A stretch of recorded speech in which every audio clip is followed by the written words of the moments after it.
Welcome back to Janell's series on intuition. In part 1, Janell guided us through the fundamentals of intuition.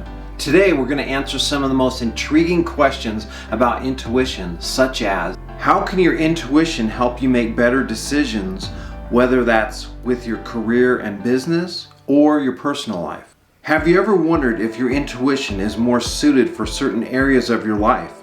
Maybe it's best for relationships, being on purpose, or making excellent decisions. In today's interview, we'll look at real-life examples where you can use intuition to your benefit. We'll also clarify leading with your head versus leading with your heart, because this is a crucial distinction. You'll learn how to recognize these signals and have them work with you and for you rather than unknowingly against you. Let's continue the series, Developing Your Intuition, Part 2.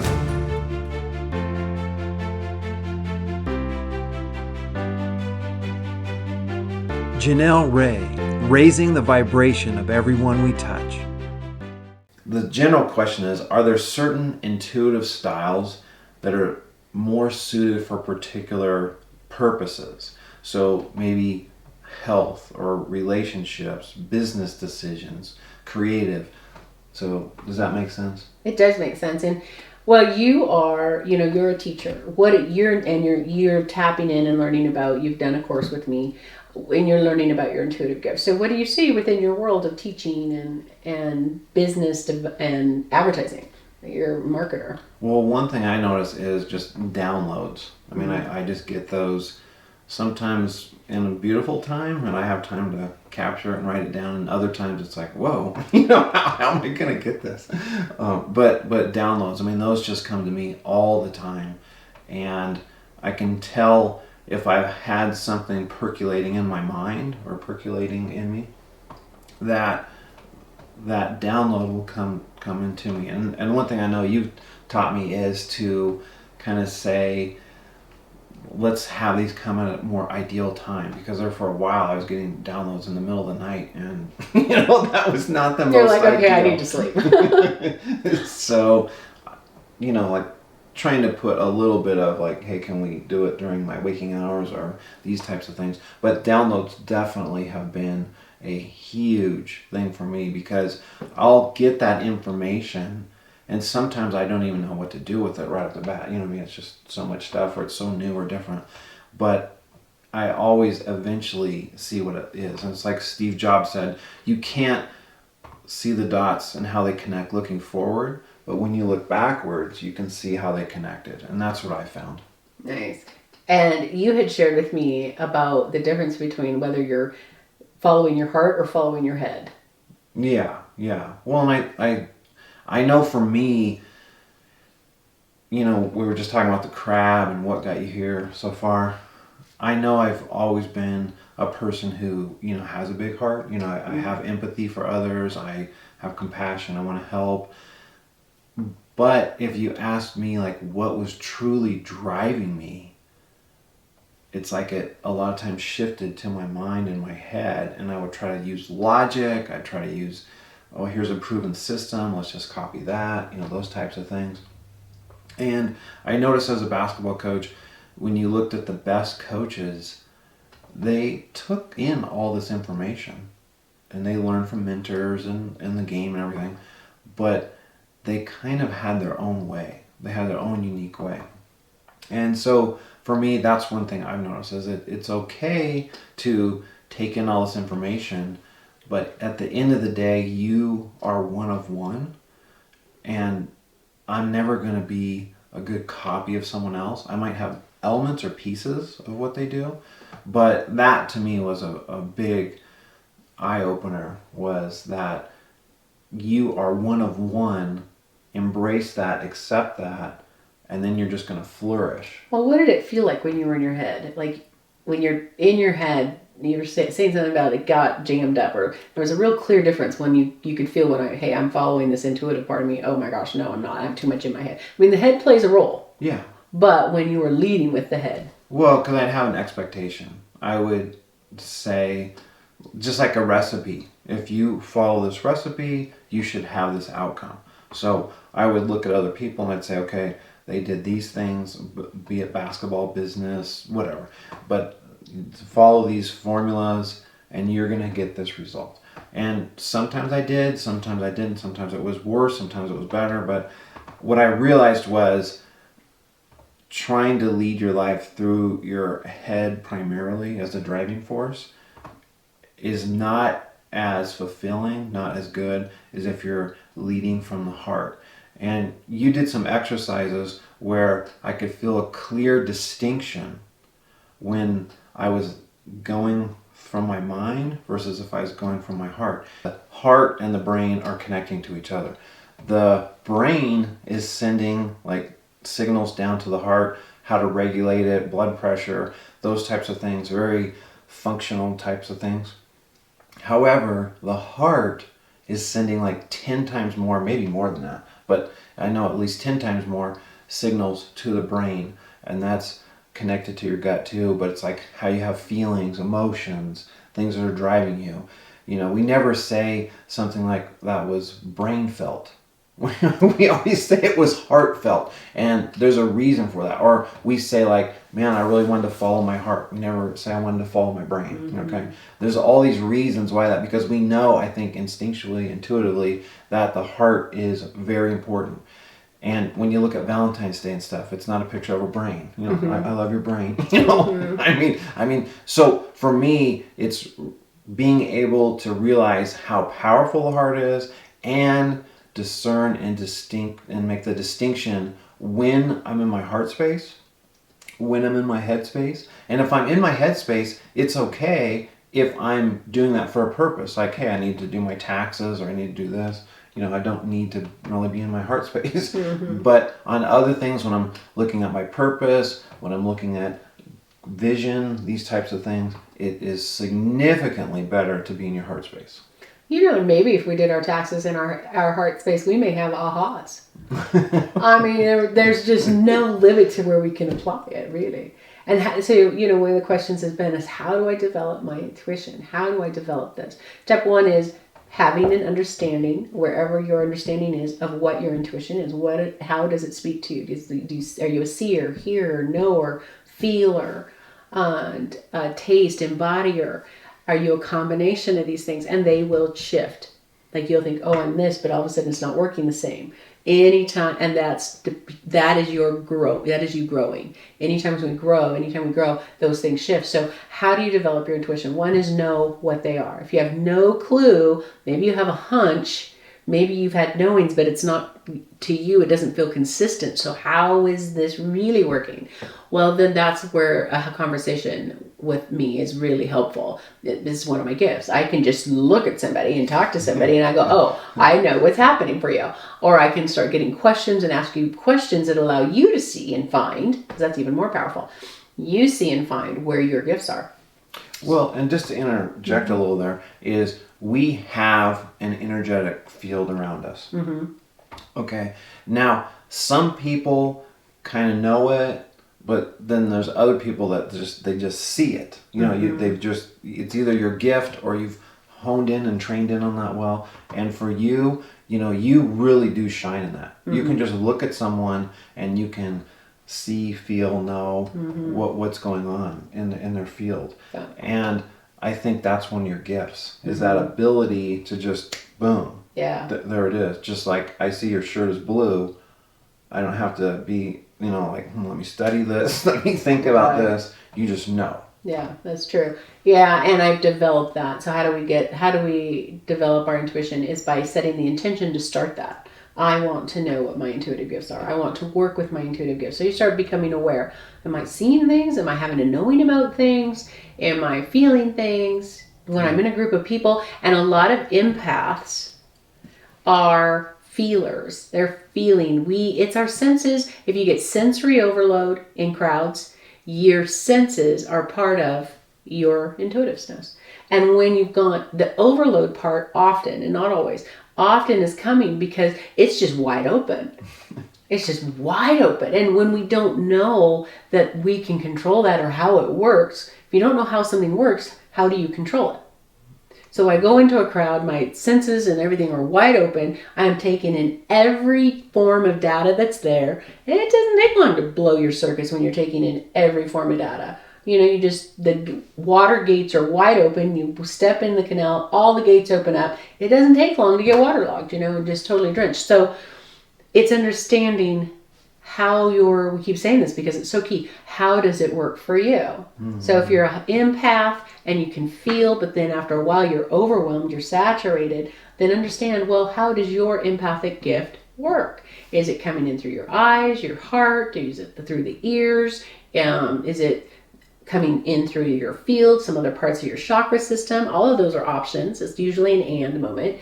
And then how does it work for you to set boundaries and or purpose? Yeah. Because if I go in thinking I need to set boundaries, as in protect myself, I'm now pushing up against it, which makes me exposed to it just as much. And that's exhausting. If I push up against something that's pushing up against me, I can only do that for so long. So there's a better way. There's a better way. There's a way when I'm understanding that gift and how it works. I'm no longer pushing up against that. I'm going, okay, I have a purpose here and I can work with that. Now I'm taking that and I'm now empowered. So instead of draining myself, I'm empowered in these spaces because of understanding and skill. So step 1, intention. Step 2, be an observer of are you getting overwhelmed? All these things I just said. And then start studying that specific. I can just see things. I just know things. Yeah. Set intention about your knowing. What, for the highest and best, I want to know only what is beneficial for me to know. That simple statement creates a dial on that knowing gift. It doesn't shut it down. It doesn't block it, because a lot of these techniques of shielding, and which nothing wrong with that entirely, but just in principle, shielding and all this stuff, it's a form of trying to shut down or minimize my gift, which isn't how we develop it. Well, that's just what I was thinking was what you sometimes think as a weakness or a flaw. Like, oh, I do not like crowds. I do not like too many people, or being social just blows my circuits. You might think, oh, that's a weakness. I need to, put shields up. I need to do this kind of thing. But it's actually a strength because you're so sensitive and in tune to others. Right. That it's a gift. Right. But what happens is if you don't really understand that, it's just wide open. And you're just blowing your circuits and getting overwhelmed and those kind of feelings where I need to get away from everyone and isolate, to just kind of reset your equilibrium. Yeah. Yeah, exactly. So we're learning to work with it. Yeah. All right. We got some other ideas and questions here. And these topics right here are the advantages of intuition. So what would you say are the biggest advantages of learning to trust and develop your intuition? Biggest advantages is you're connected to who you are at your most authenticness. When you want joy, when you want purpose in any field that you do, and we've said this already, but in anything you do, you want to really be all of you and thrive. There's one of the advantages. Okay.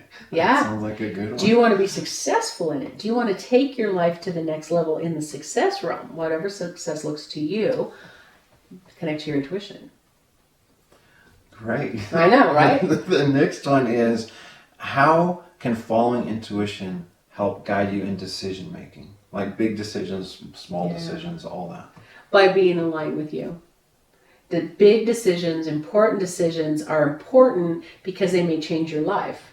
So if you're going to make decisions that are really going to change where you live, who you're with, jobs, all these things that are really affecting our lives, then if you're making them, you want to be in line with you.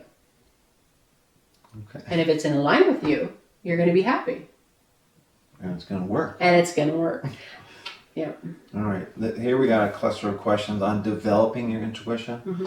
And this one here is, are there certain meditations, visualizations, or other techniques you recommend? I know in your course you go intense, deep on this, but is there something you could share with people that would give them kind of a glimpse or something like a starting place, something to try? Yeah, because we're very individual. And that's what's great about being able to work with. I love small groups. They're my favorite, even better than one-on-one has a place, but small groups is like my fave because we get to channel. I get to channel information just for everybody. What specifically? But to answer your question, grounding. Find the way you ground. Do you ground? My favorite place right now, and it changes from time to time, is I go out to the pasture and I sit in the pasture, and that is like my favorite grounding place. And sometimes we ground, and I visualize, or I don't see this so clearly because I can see. Many of my intuitive gifts are developed, and like I said, you never reach, so I won't be that. Never reach the pinnacle. Yeah, I never reach the pinnacle, but every time I grow, I just think, oh, I'm just the tip of the iceberg here. But I can see, feel I can do all those. I'm aware of those in my person. But for grounding, so I'm just going, okay, for the highest and best right now, I ask my guides to help me. What's the most beneficial way for me to ground right now? And then I just go with it. I just trust it. Trust. If I was going to say anything is number one, trust yourself. Trust the process. Number two, ground and learn to grow with learning how to ground for you. Mine's my pasture, and so I'll visualize and or set the intention that my lower half is deep into the earth, and I don't see it. I just have a knowing. And then, matter of fact, it's better if I don't see it. I want my lower half to be in the ground. If I see it, it takes my whole person in the ground, and it's not comfortable. I just have a knowing. So everybody's different, but that's me. And then I be supported, and I breathe. So to find your way to ground, to breathe, learn to breathe. Learn to breathe deep from the diaphragm. Learn to breathe in patterns and cycles. There's all sorts of cool breathing techniques out there.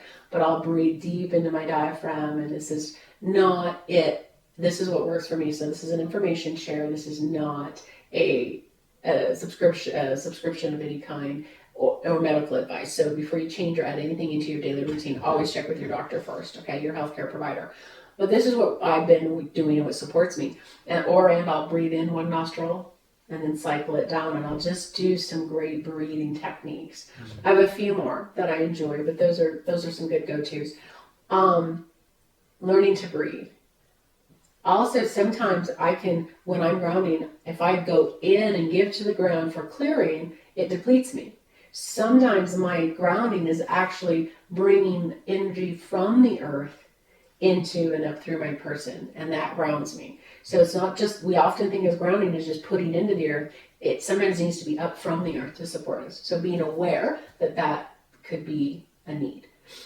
Last piece is, what am I holding on to through the day? We're exposed, if we're on social media, we're exposed to oodles and goodles of energy. If you're online doing classes, if you're in person, you're exposed to people. So just being aware of what have I picked up. You can see it as cords stuck to your body, or lines, or whatever, ribbon, whatever works for you, and just using whatever elements. You can use love energy, you can use water as love, you can use fire to burn them off, and sometimes it'll depend on the day, but being aware that there's different ways to clear that from your physical body, but also your energy body.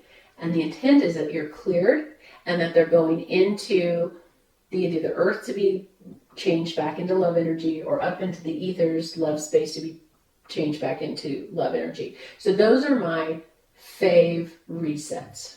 That sequence right there. Once we've cleared that from our person, now fill it back up again. But being supported from the earth is valuable, and then letting love energy, however that comes to you, but be it love. The intention is love energy, and just be filled back up again as you breathe. So many of us hold our breath. So it's so supportive as intuitives, as we're practicing, that we learn these basics. Grounding, clearing, fill back up again. Okay. Well, a kind of a follow-up question on this was, there were some questions on, do you have to quiet your mind and be kind of in a meditative state to be intuitive and to do these things? Or is that not necessarily part of the sequence? Or does it depend on the person? Like do some people need to have a quiet, almost meditation space to get a download or to feel guidance? Or can other people experience in other ways? I think it's an and. Okay. And it's going to be situational. Some people at certain times need to be on their bike pedaling as fast as they can, and they'll get the most amazing idea. They needed to create flow.